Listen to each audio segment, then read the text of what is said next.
I would like to call to order the ILL Tech Group meeting via Zoom for Thursday, February 24th, 2022 at 9:34 a.m. The first thing is, are there any additions to our agenda?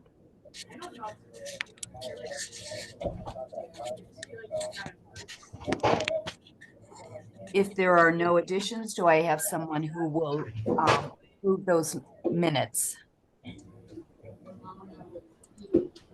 Approve our Are we looking at?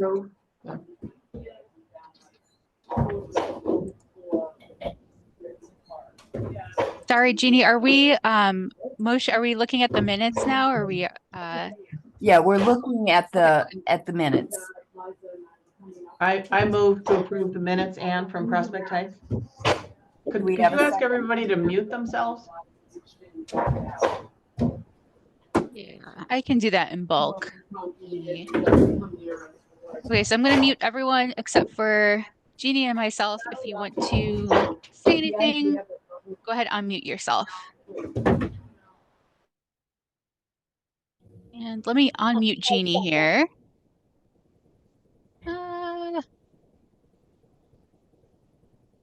Sorry, Jeannie, you may have to unmute yourself. I apologize for that. I second to approve the minutes, Stephanie from Highland Park. Okay, so those minutes are approved. The officers' reports are next. For myself, I would like to thank all of you for being here this morning, for your contributions that you will be making. And while the meeting will not be long, it always gives us an opportunity to have contact with each other. So do we have anything from our vice chair, Courtney?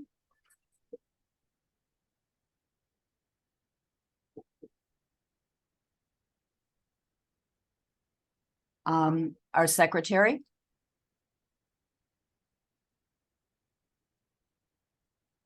If there is nothing, then we will go on to the staff updates with Mieko.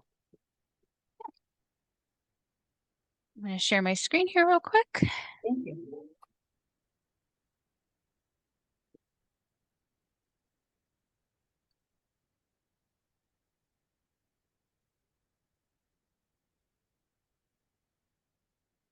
Well, you can see that I got a weird message on my screen. Whoops. What's going on here? Like I said, I thought I had this figured out after 4 years of Zooming, but apparently I do not.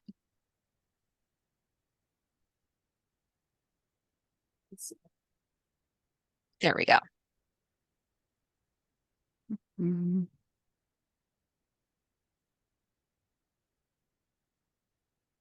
Okay. So just a few updates from my end. The first one is we have our production upgrade to Polaris 7.5 scheduled for after closing on Monday, February 26th. You've probably all seen the updates in CCS News and the system statuses. We will share out the usual system status notifications both before and after the upgrade completes next Monday and Tuesday. Next topic, as you all know, Mount Prospect and Waukegan are in the process of migrating to CCS. So work technically started in November. We're really starting to dive in right now. And we'll be working on this migration for most of the rest of the year. So our go live date is scheduled for Tuesday, October 1st. Like all other migrations, we anticipate 3 to 5 days of an offline period leading up to go live.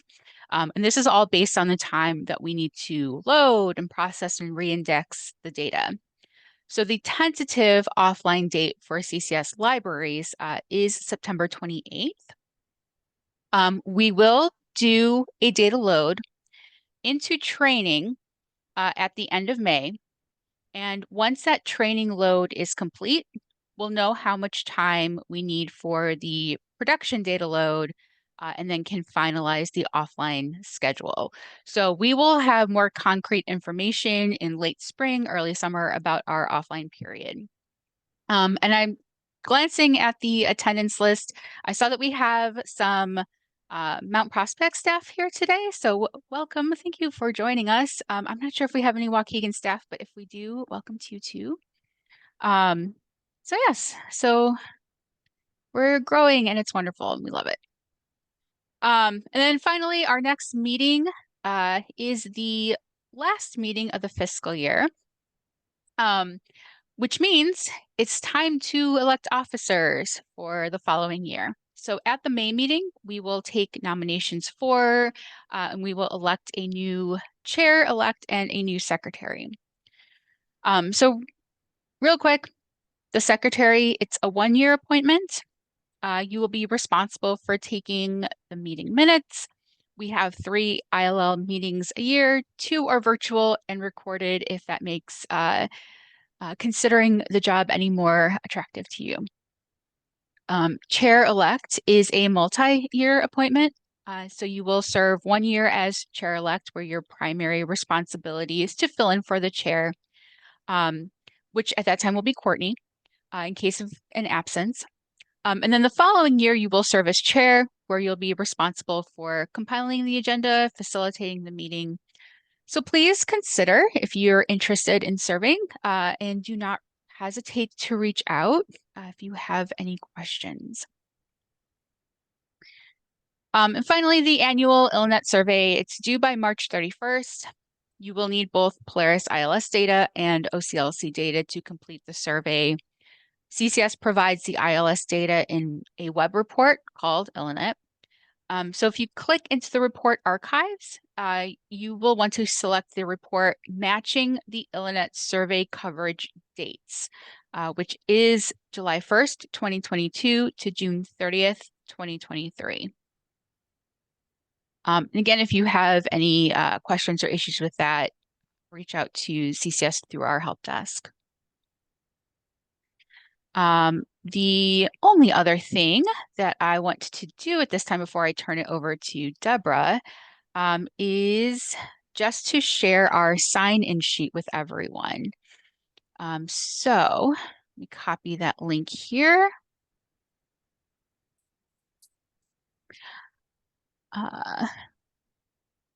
So if you could,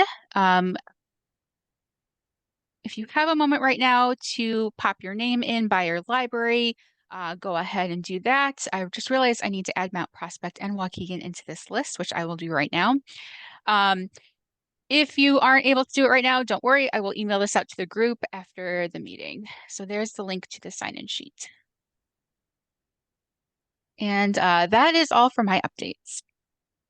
Perfect. Thank you. Going on, Deborah, you're going to update us on Find More. Yeah, I just wanted to give a quick update on where we're at with the Find More Illinois project. So I met with your library's point person for Find More Illinois a couple weeks ago, which includes many of you that are here in this room. And each library is currently working through some different assignments to help us move along with Find More setup and scheduling.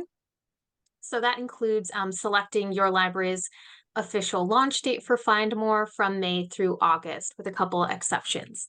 So currently we have about half of our libraries looking to go live on Find More Illinois in May, with the other half in August. And there are a few libraries that are scattered in between going live in June and July.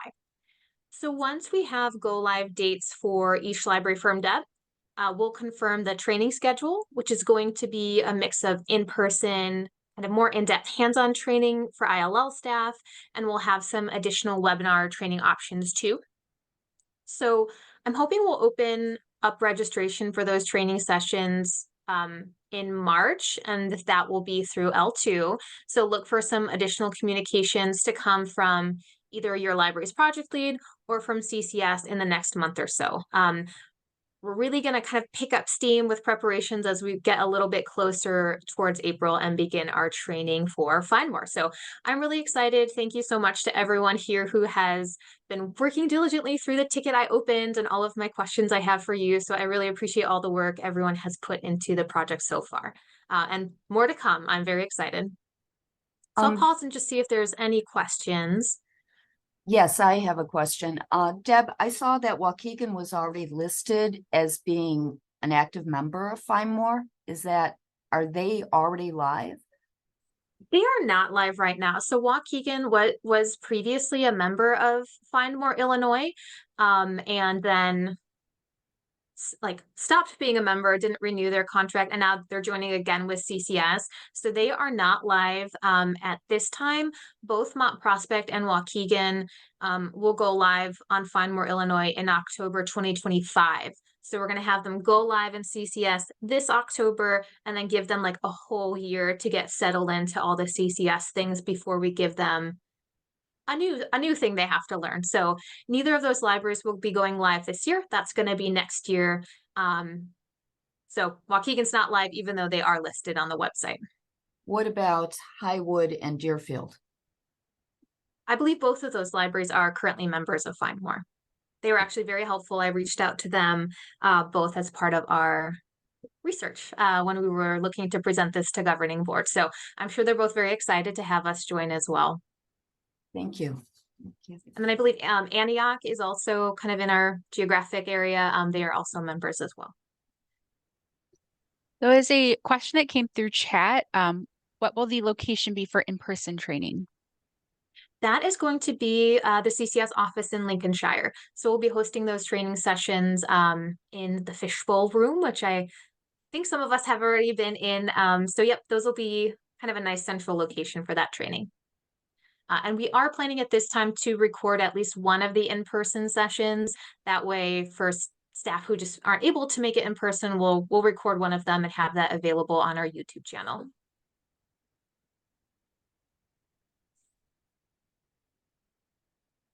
All right, well, if you have any questions, feel free to reach out to me directly. You can shoot me an email, you can give me a call or open a help desk ticket, and we'll work through whatever questions you might have. So again, thank you everyone so much for the work you've already done on this. Thank you very much. Next one we have up is Mieko, single name only for ILL library records. Okay, resharing my screen here. Get back.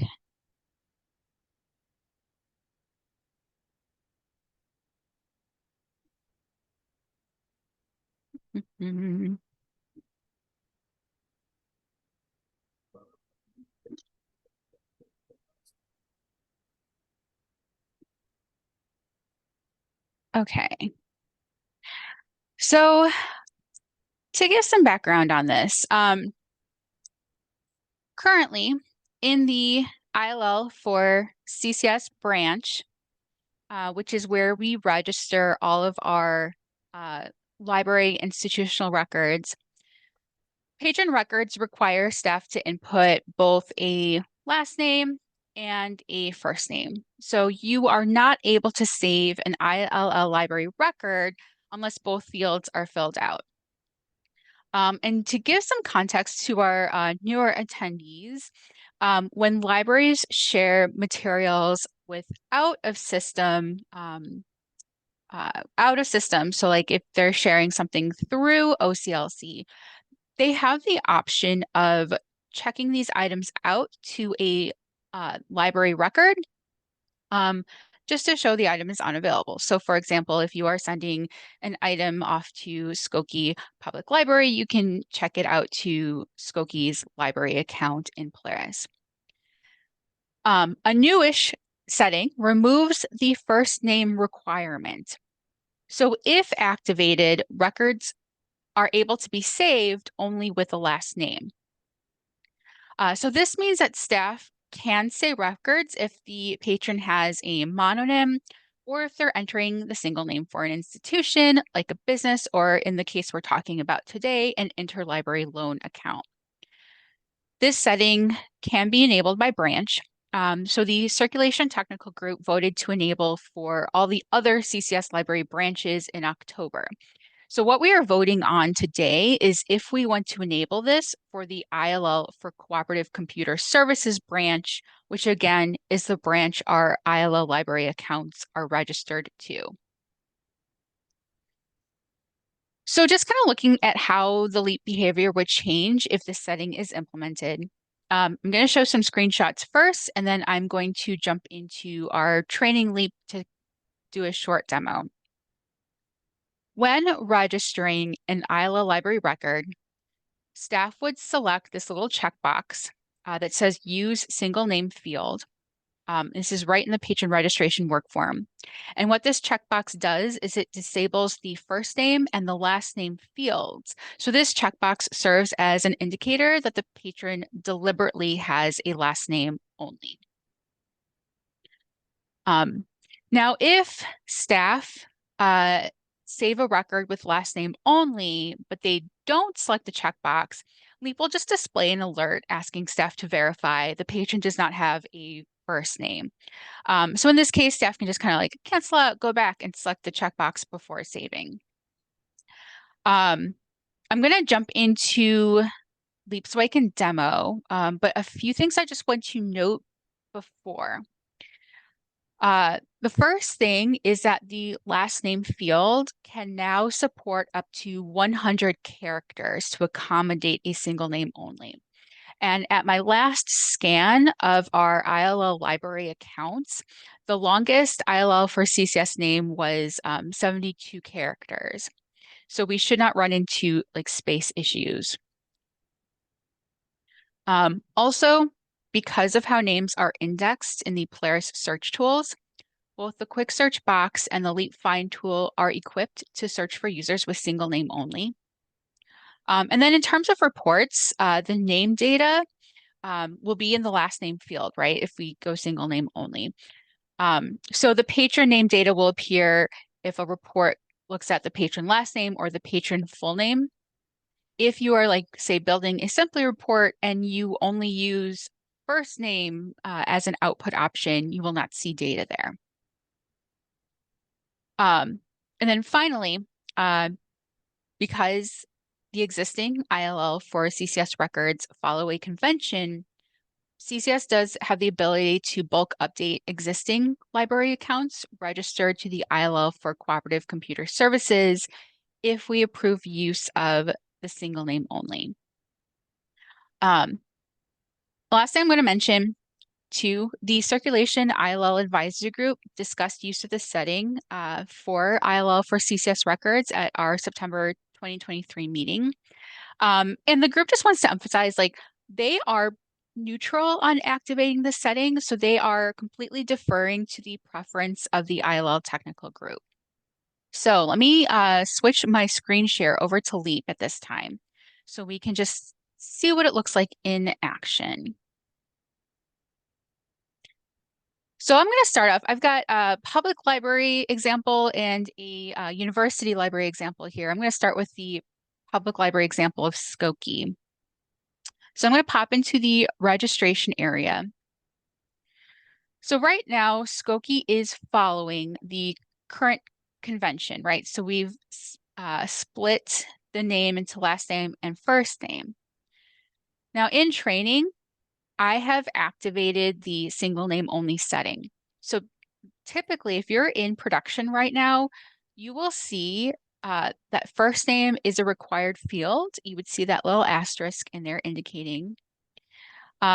Since this single name only setting is active in training, I am not required to use a first name. So if we activate the setting, this is what it's going to look like for a library. I'm just going to modify the name information. Here's that checkbox that, of course, I'm highlighting the wrong one. Here's that checkbox I was talking about, the use single name field checkbox. When I select that, my first name and the middle name fields are deactivated. So it's going to allow me to save the record without needing the first name information. So basically all the data is in a single name field. Let me go show you what it looks like with a college now. So again, we're going to talk about name entry conventions in a moment if we decide we do want to activate this. So right now I'm just kind of popping data in fields to clear out the first name and the middle name. So let me show you what it looks like if I don't use the single name field checkbox. If I attempt to save a patron record, it's just going to throw up an alert, just saying, hey, there's nothing in the first name field. Is this deliberate? I am able to select continue to finish saving the record, but if we adapt this, our practice will be to use this single name field entry to disable the first name and the middle name.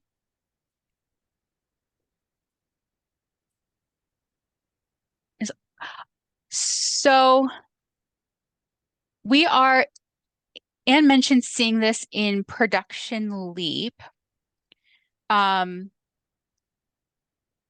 Is the record saved to ILL for CCS branch, or is it saved to your Prospect Heights branch? And you said the same record, so I'm guessing it's ILL for CCS. Okay. It should not be active. So we're going to look at that. Let's continue talking about ILL for CCS, and then I can either keep things as is if it's already active, or I can go back and fix whatever is happening. So that is a very short demo of what the setting looks like. I have a quick question, Nico. Okay, two things. First of all, like for Wheaton, you know, if we register a university or something, we usually use the OCLC code. So Wheaton should actually be IHG, not WHE. Okay. That's a different college. But my other question is, like for Skokie, we're using the SKK, which is the Rails delivery code, when their code is really ICW. So how do are we going to, like, if they're in the Rails in state network, are we going to use then the Rails code for them? Like, let's see, like North Chicago's NCK. So would we use that versus using what's in OCLC to identify in that one field record? I'm going to pull up our documentation real quick about creating ILL library accounts. So in terms of code, so our entry standards for these ILL records say to enter the delivery code that applies best to Rails delivery label standards. So if they're on our XWH delivery route, we'll use a Rails 3-letter code. If they are a Rails library, but on a different route, we'll use their ILDS code. And if they're not part of Rails, we'll use their OCLC code. Okay. So it could be that these records just need some cleanup, maybe, that they were improperly entered. So if we use the ILDS for the Wheaton College, there's also Wheaton College in Massachusetts that is actually their code, and OCLC is WHE. Okay.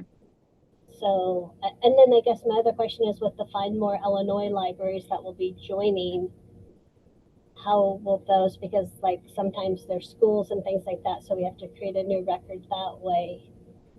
And I guess since it is in Illinois, then we would just use either the ILDS code. Would the system tell us if we're inputting the record, if an OCLC code that you know, like this code is assigned to this record and this code's, you know, you can't input this new one because that's already assigned? So let's pause on the code questions. Okay. We'll hold those.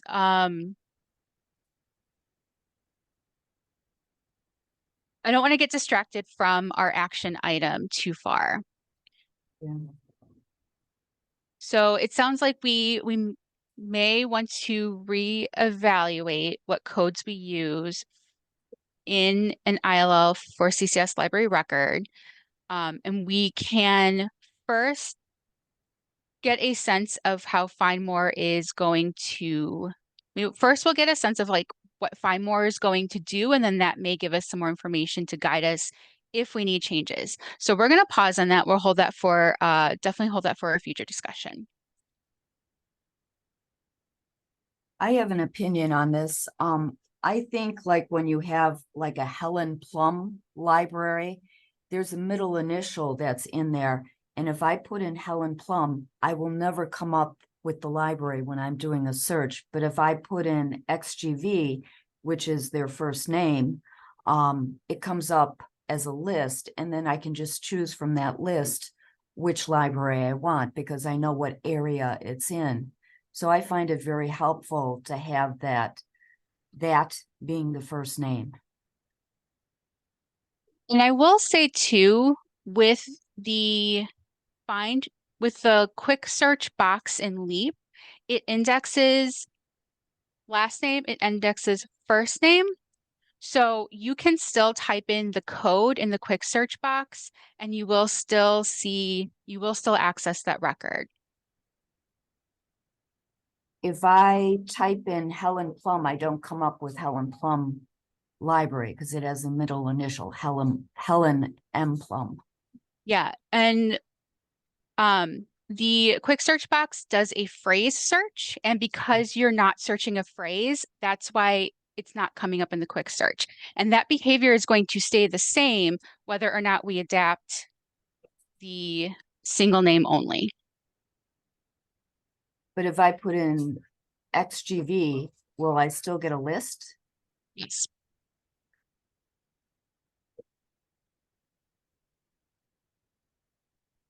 So let me share my screen real quick.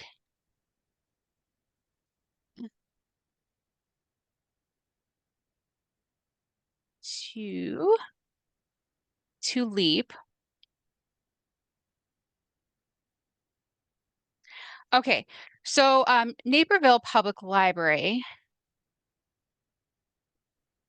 we've been using this as kind of like one of our test records. So you see they use a single name only. So let me close. So if I do search XGV, because of how the quick search box indexes names, I still get the list of everything with the XGV label.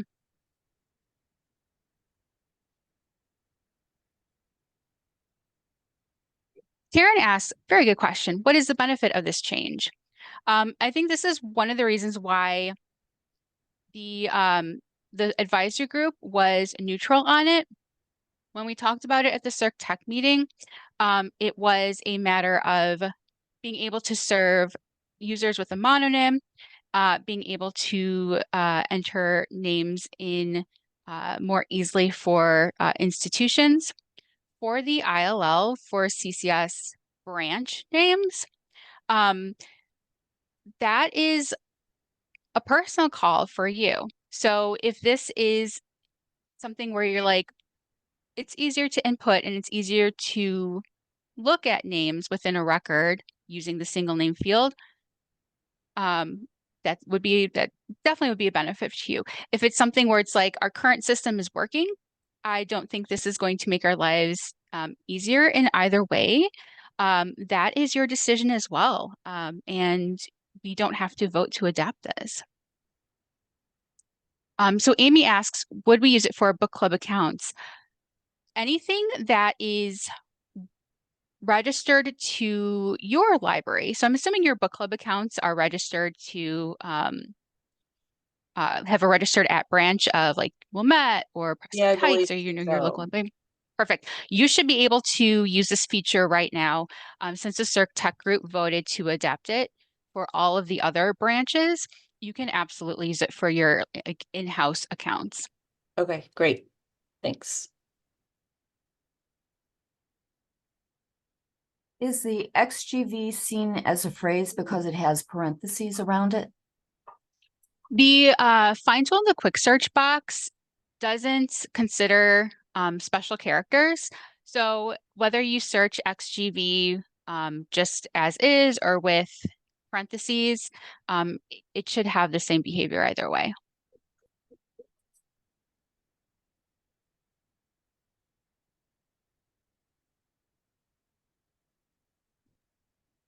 Miyako, I was just wondering if we use it for a business, like a business with several names. I mean, it'll look better to us because we'll actually be able to read the business, what the name of the business is. But what will the hold slip look like?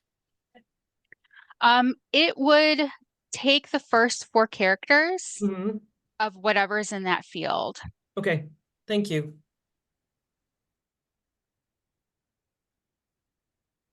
Is that true even if you use the full name? We don't use just the first 4. We do the whole last name.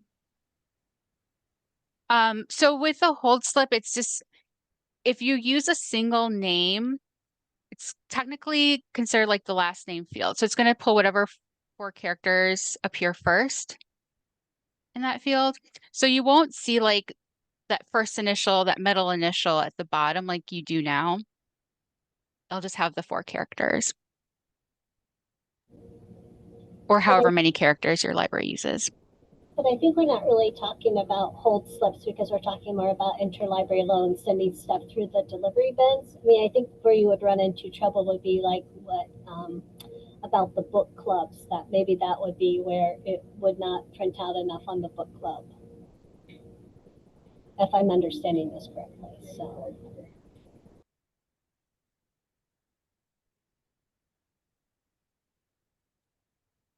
Say that one more time. I would think that where it would affect things would be when you're triggering your hold slip, you would only be triggering that for an in-house book club. I think what we're talking about, if we use the one line, that most of that is going to go through the bins, what we're already filling out, the ILDS forms, or the how we're sending to each other MUK, or something like that. So I think that seeing the actual hold slip on our end, we're not going to see that part. We're just going to see where to send it to. That makes sense. So as pertaining to our book clubs, we start our book clubs with WLK and then the name of the book club, so that WLK is the first thing that prints on the labels, so that CERC knows to bring them to ILL. If it says WLK, they bring it right to ILL, and then we know which book club it goes to. So yeah, I would say if we're talking again, like your internal use, the option is available. You don't have to use it, right? Like definitely make sure you you use that name configuration based on what's going to make the most sense for you internally. Going back to the ILL for CCS libraries. So our question here is, do we want to continue entering ILL library names split up between first name, last name, potentially middle name, or do we have a, like Karen asked, is there a benefit to us using and entering the name into a single field? So that's the big question that I am posing to you all.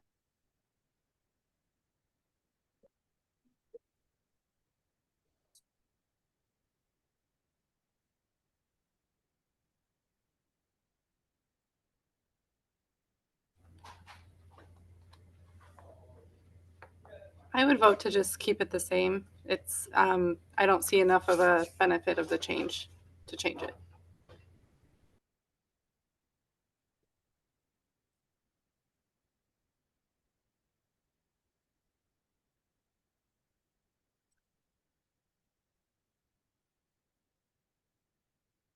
From the silence, I'm going to guess that's kind of the general attitude here. And that was also, right, as I mentioned, the CERC ILL advisory group was also pretty neutral on this. Well, I'll say I talked to my staff and they all felt it would be a lot easier entering them. So we were kind of in favor of that change. Guess I'm the minority. And at Crystal Lake, we were going to vote yes for the change. So are we going to actually do a vote? I think we will need to do a vote. I think we'll probably need to do a poll.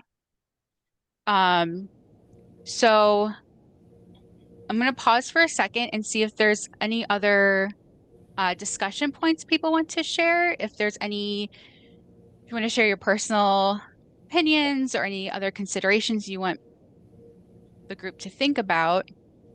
And then after a moment, what I'm going to do is I'm going to call out a list of libraries one by one. And then you can vote yes or vote yes to adopt or no to leave as is. So pause for a second, see if there's any other comments. I forgive my ignorance. So, because I'm not the ILL person, I just show up at these meetings. If the option is available, you don't necessarily have to use it, right?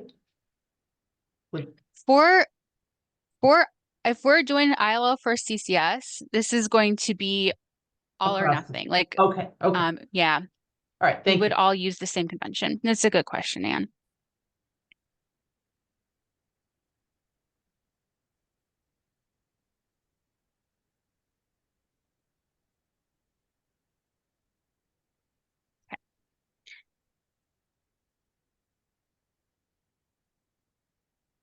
Jeannie, would you, Jeannie or Jackie, if you would mind keeping track of the responses? I'm gonna, great. Yeah. I'm gonna start rolling through the libraries if we're ready. So Algonquin, Can you say neutral? yeah, go ahead. If you want to like abstain, go ahead and say abstain, and then we will take a look and see how things are at the end. Okay, abstain. Carrie?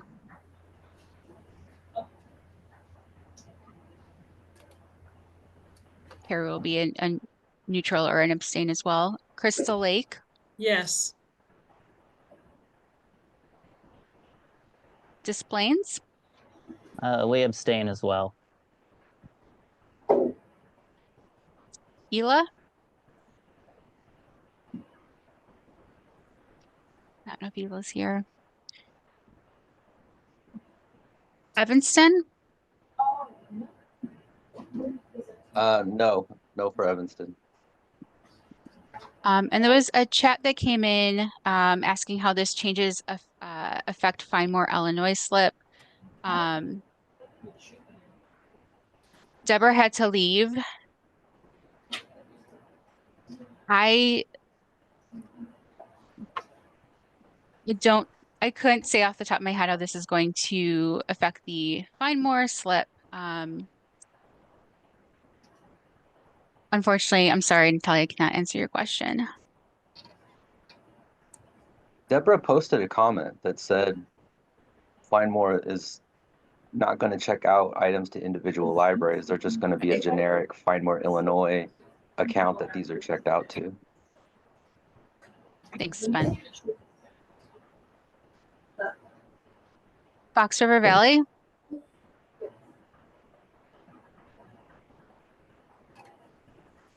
don't know if they're here. Fremont? No.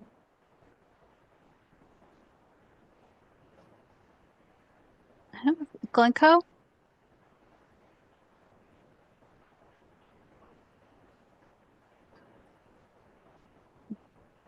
Glenview?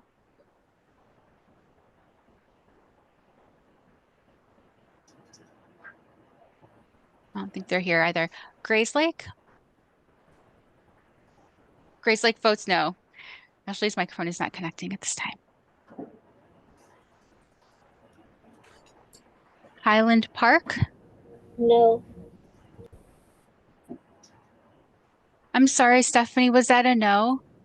No. I guess go that way. No. Huntley?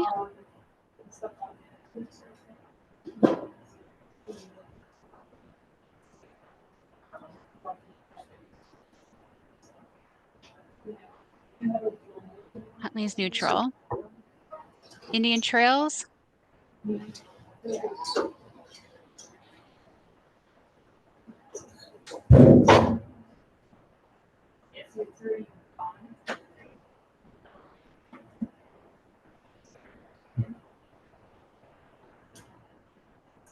I'm sorry, Natalia, if you said something, I did not catch it.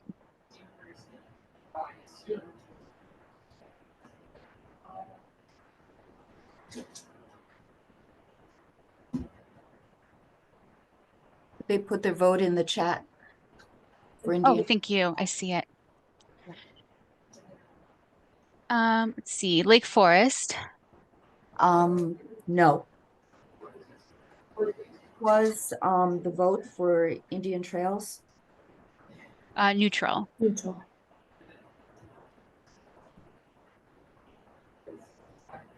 Lake Villa, Yes.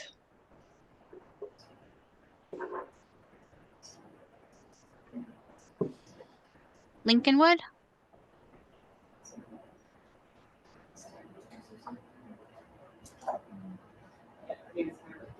Oh, Stephanie said she was not able to make it today. McHenry, McHenry votes yes.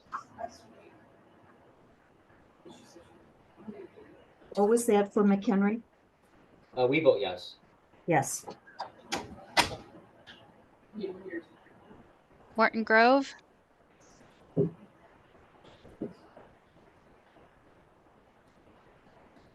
not here today. Mount Prospect, Yes.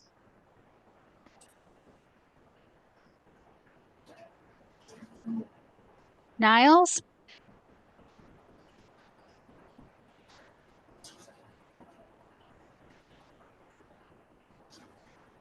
Northbrook, Yes.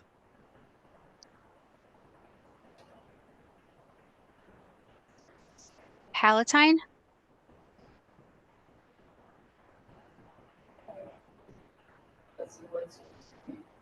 Park Ridge. Yes. For Palatine, what was Palatine? I don't think Palatine is here today. And Park Ridge was yes.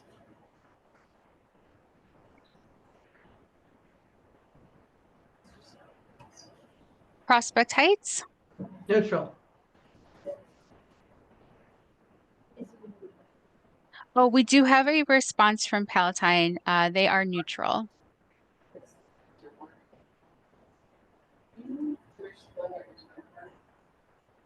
Okay. Next up is Round Lake. Yes. Were you able to hear me?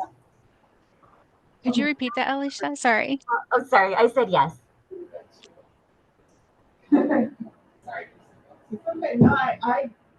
Or Newport, Neutral.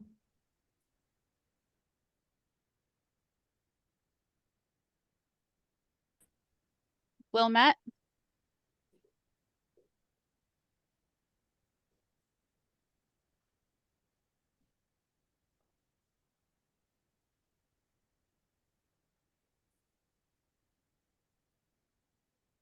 I'll give a second for Wilmette to respond.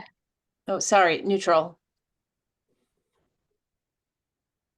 I don't think Winnetka Northfield. I'm not sure if they are here today.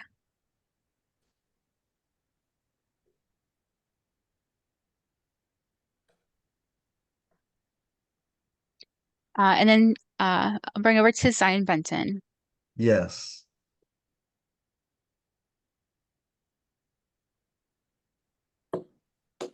Was Niles here? I don't think they were. I'll give them a moment if anyone is here from Niles.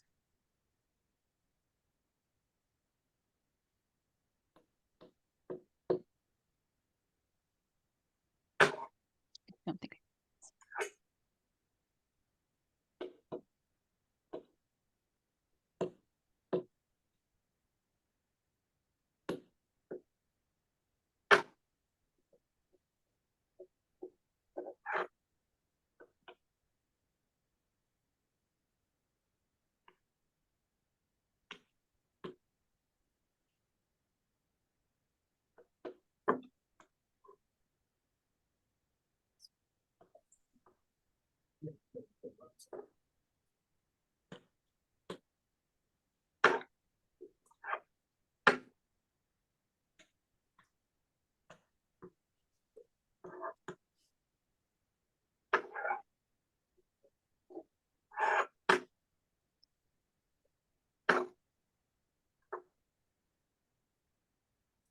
So do we have the tally? I'm going through it. Sue. I have, and Jeannie, you can tell me if I'm right. I have 7 yes, 5 no, 8 neutral, and the rest were not here. Is that right?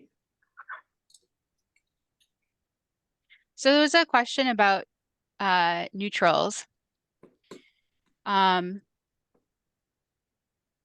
Ben, we and say our technical groups don't like strictly follow, Robert's rules. We very rarely, if ever, need to do a poll vote. And this is actually, I think, my first poll vote within a technical or an ILL group. And absolutely my first one where a neutral vote was the tops. So I think this is what, oh, Jackie, yes, I was just please. gonna say, it was actually 9 neutral is what I saw. I'm not sure, Jeannie. Yes. Yes, I have 9 for the neutral. How many did you have for the yes? 7. 7, okay. And 5 no. Yes, I agree with you. Okay. So I think this is what I want to do. And if the group is okay with this, I want to, because we have so many neutrals, I want to pause this discussion. Would you feel comfortable revisiting at the May meeting? Should we vote on Or that? yeah, right. I know. That's the thing. Like, do we revisit? Do we drop it? Okay, great. I'm getting some responses like, yes, let's to revisit. So over the next couple months, as you are working with the ILL for CCS accounts, let's say just consider that data entry. And again, we're just looking at the name. Consider the name data entry. Think, is the current entry splitting things up working for you? If you prefer to have things in a single line, if this is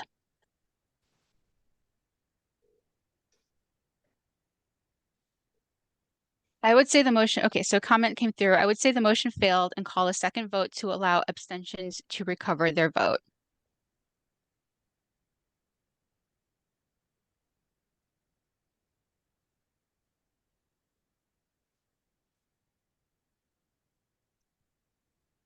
So we have an advocate for asking the abstentions to revote.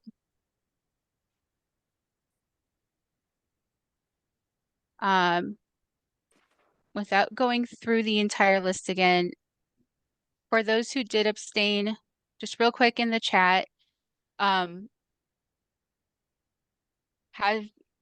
your vote changed? Would you like some more time to think?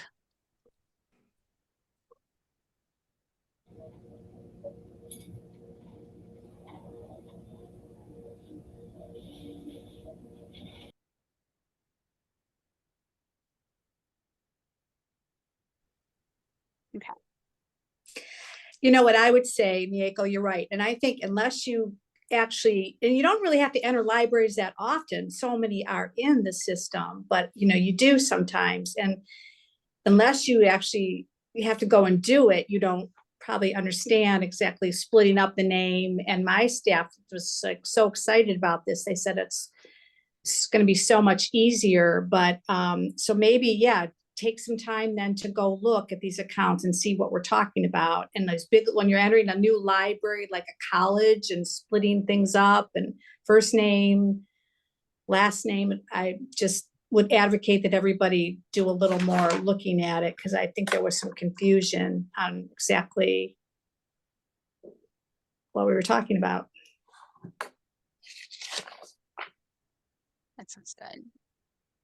I'm seeing comments come through saying that we're good to time to think.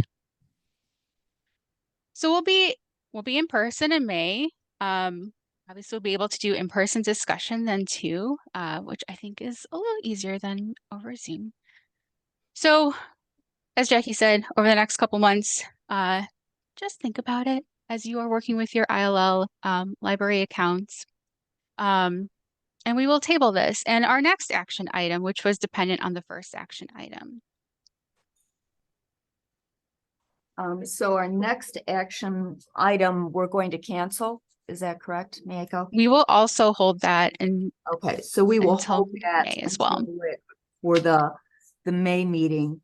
And then moving on, we've got Elliot, and he's from Des Plaines, and he's going to be reporting on e-receipts and almost overdue automatic renewal notices. So go ahead, Elliot, it's your floor. All right. I really wanted to pose just a couple questions to the group about these things, just because Polaris doesn't talk to OCLC.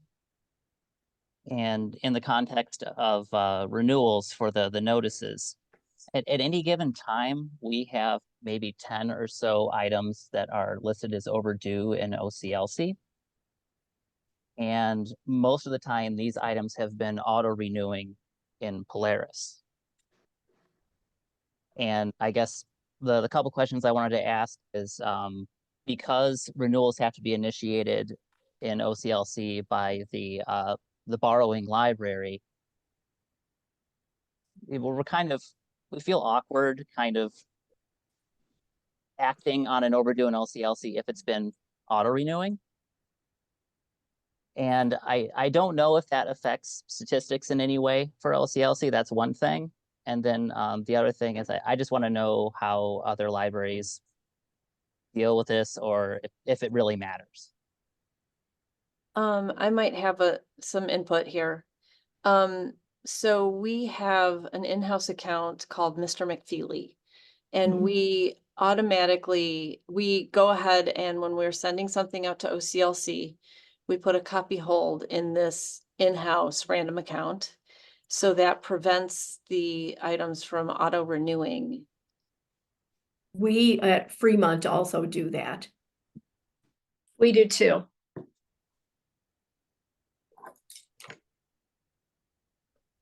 That's a really good idea. And then Grace Lake says they put ILL items on hold in an in-house use card. So the items they lend through OCLC cannot be auto-renewed.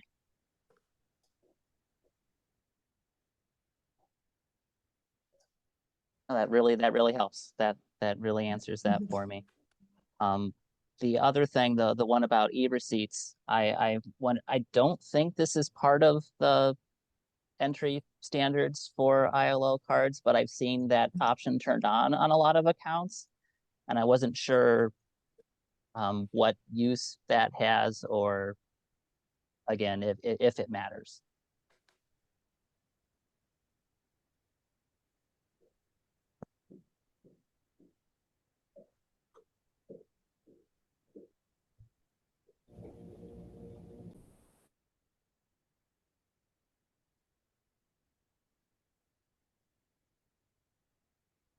Would it help to show an example?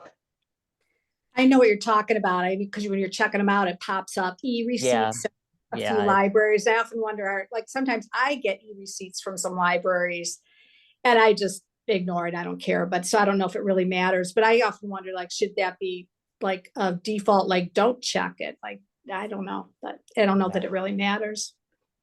The only thing I could think of that would be a problem is if the person's email changes, then it's going to do the, go into your bounced like emails or whatever. That could be an issue. So we don't address e-receipts in the ILL library account entry standards. Put the offer out there. I can easily do a bulk update to disable the e-receipt option for all accounts registered to ILL for a CCS.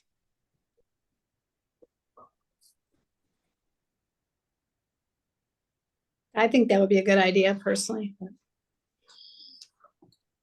Yeah, I'd be for that too. I agree. Well, I'll do that cleanup then. And then that way the borrowing library won't be confused. Okay, cool.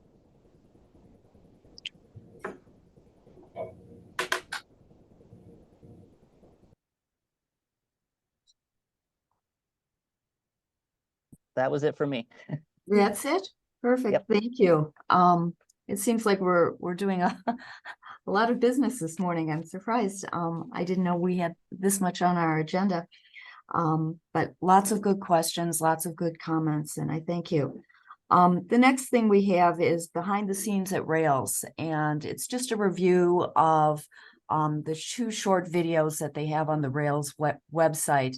And the reason I brought those to our attention again, if you haven't seen them recently, is because we don't work independently, we work with each other. And especially when we're bringing Find More Illinois into our perspective here, we have to appreciate what, and I'm not saying that we don't appreciate, but we will see how much Rails is going to be affected by having all these books going back and forth.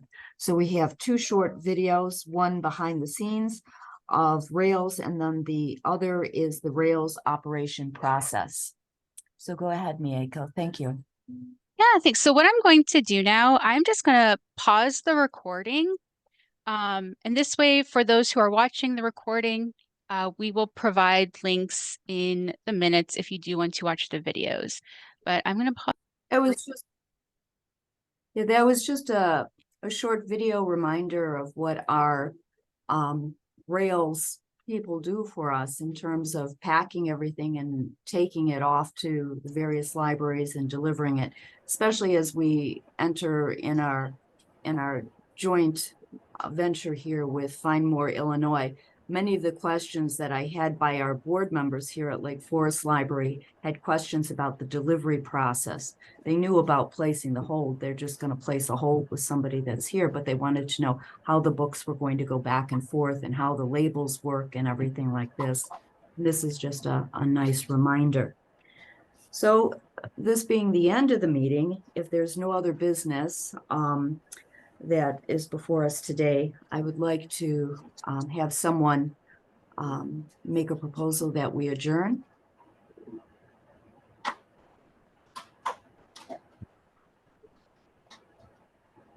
I propose that we adjourn. Karen at Fremont. Do we have a second? Amy and Wilmette, I second. Thank you. The meeting has ended. If anyone wants to come at the end and chit chat, would be lovely. So have a terrific week.